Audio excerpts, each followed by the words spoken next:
Orban exposes everything. Von der Leyen leaves the hall.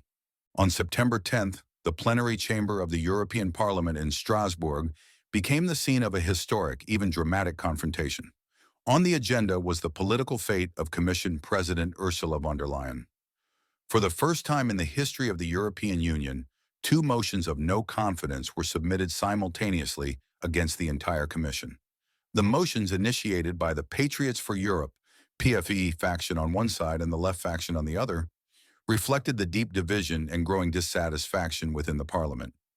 The PFE faction, an alliance of patriotic parties including Marine Le Pen's Rassemblement National and Geert Wilders' PVV, issued a comprehensive critique of von der Leyen's leadership. They accused the Commission president of a lack of transparency. Important decisions were made in secret, bypassing Parliament. They also criticized the radical climate policy, which they argued was destroying the European economy and burdening citizens with ever-increasing financial costs. The open border migration policy was likewise called a disaster, destabilizing the continent and endangering citizen safety. Finally, they condemned harmful trade agreements with Mercosur and the USA, which, according to their criticism, would ruin European agriculture and destroy thousands of jobs. Sharp criticism also came from the opposite side of the political spectrum. The left faction accused the Commission of betraying industry. Faction leader Martin Schurdian described the customs agreement with the USA as an attack on the European economy. They also criticized the EU's failure in the Gaza conflict. The Commission had stood by passively while a humanitarian catastrophe unfolded. Between these fronts stood the traditional centrist parties, the conservative EPP, the Social Democrats, and the Liberals. They tried to form a protective shield around their president. Manfred Weber, EPP leader and party colleague of von der Leyen, called the motions politically motivated and praised the allegedly strong mandate of the Commission president. Yet even within the coalition, disagreement was evident. Social Democrats openly criticized von der Leyen's closeness to Italian Prime Minister Giorgia Meloni and the abolition of key environmental regulations. The debate, scheduled for early October, already promised to be heated. But no one expected that one man would use this discussion to shake the entire system to its foundations. Viktor Orban, Prime Minister of Hungary. Although Hungary was formally not among the motion's initiators, Orban requested speaking time in the general debate, an unusual step granted to him as a sitting member of the European Council. When Orban stepped to the podium, the atmosphere was tense. Members held their breath as he, calm but with unmistakable determination in his eyes, looked directly at Ursula von der Leyen. "Madam President, esteemed members," he began, "we are here today to debate the trust in this Commission. But how can we speak of trust when the foundation of this institution is built on lies, corruption, and betrayal of the European peoples?" A murmur ran through the chamber. This was not just a political attack, it was a frontal assault aimed directly at the heart of the Commission. Orban did not speak in generalities but named specific individuals, dates, and facts.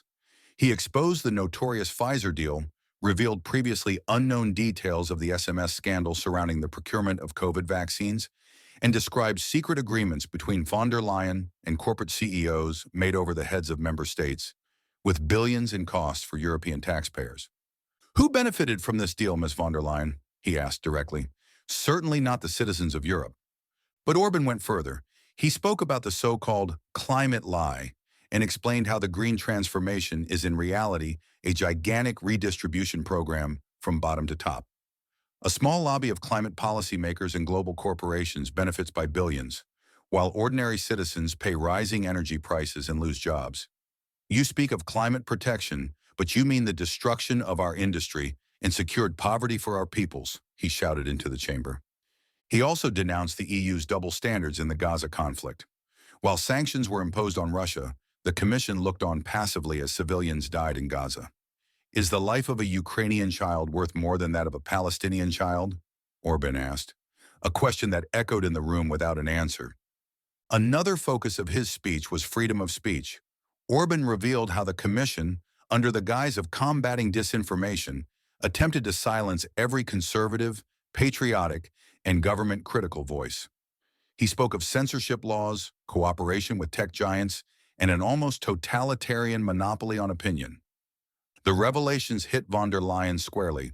At first, she tried to appear composed, but as the speech continued, she became visibly nervous.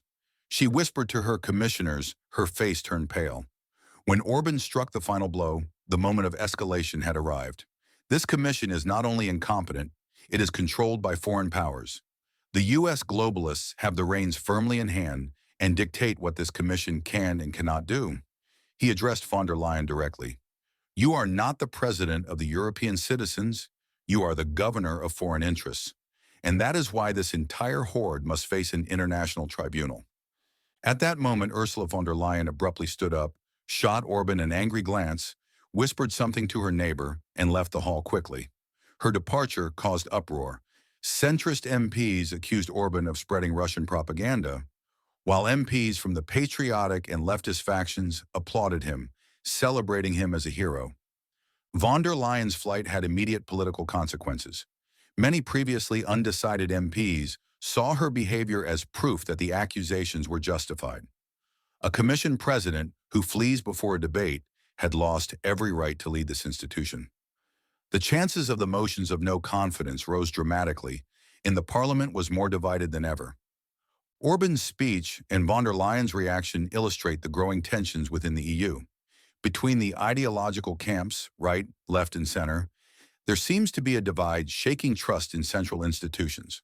Orban succeeded in sparking a debate with clear words and concrete examples that goes far beyond usual political attacks. It is not just about political differences, but about fundamental questions of transparency, accountability, and loyalty to the citizens of Europe. His speech was a wake-up call. The European Commission is under intense scrutiny, and citizens expect answers. Corruption, secret deals, economic missteps, and freedom of speech are issues that can no longer be ignored. Orban's step to clearly oppose the Commission, despite formal membership in a member state, marks a turning point in the EU's political landscape. The events of that day will resonate for a long time. Orban's courageous step in naming political grievances, along with von der Leyen's symbolic retreat, will be remembered by historians and political observers as a notable episode in European politics. Europe stands at a crossroads. Will it succeed in restoring trust in central institutions, or will the cracks revealed that day deepen and become irreparable?